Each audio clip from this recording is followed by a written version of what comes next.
The Special Tribunal has dismissed an application to reconsider and set aside a 7.9 million rand interim preservation order that had been granted to the Special Investigating Unit. The matter was between SIU and ProServe Consulting, as well as Thenga Holding, for contracts awarded to Anglo Gold Ashanti. We're joined now by the SIU spokesperson, Mr. Kaizer Kganyago. Mr. Kganyago, thank you very much for joining us. So if you can give us some context into the story and your reaction to this court ruling. Thank you very much, and thank you to your viewers. What has happened here is that when we were doing the investigation into the Department of Health sometime last year as part of the PPE investigation, we had to then investigate the infrastructure side of things, where we were looking into this contract that was done by the two departments, that is the Department of Infrastructure and then the Department of Health in Gauteng. We found that they had done a contract or a variety of contracts to refurbish the Anglo Gold Ashanti Hospital in Carltonville. The contract was supposed to be for 50 million rand, but we ended up with a situation where the contract ended up being about 500 million rand that was paid. And we found that the contract was not entered into in a manner that is in line with the processes of government in terms of how contracts of that nature are done.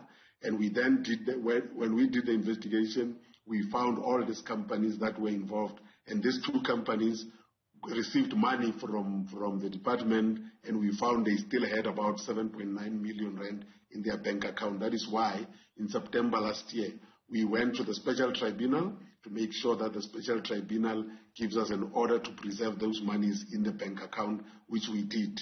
What they were now trying to do was to overturn that so that the monies can be at their disposal and they will be able to use the money before we set aside this contract.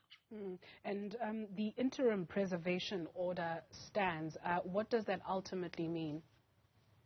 It means that the money will remain preserved. They are not going to be able to use them. And on the 14th of December, we instituted a case in the Special Tribunal where we are now wanting to set aside the whole contract and recover the whole amount of 500 million. Therefore, when we start doing that, we will then have this 7.9 million already in the bank account, and we'll be able to then take it when we get the order to set aside and recover the money. And what happens from here onwards? Yeah, the process of setting aside the contract is underway, because they are not the only two companies that benefited out of this contract.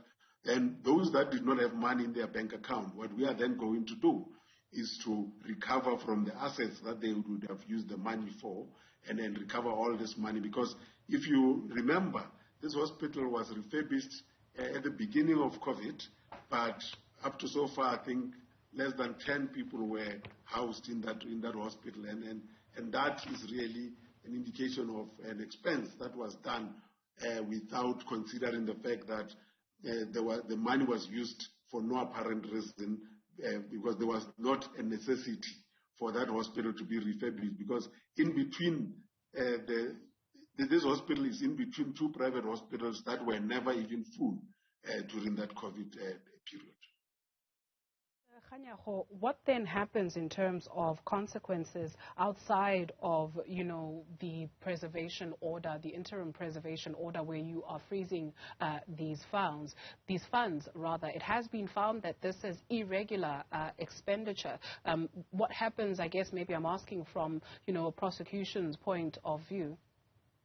Yes, from our side, once we have set aside the contract and now we have to recover, we then do the other legs, which is the one for making sure that criminality that was done will then be referred to the NPA for prosecution.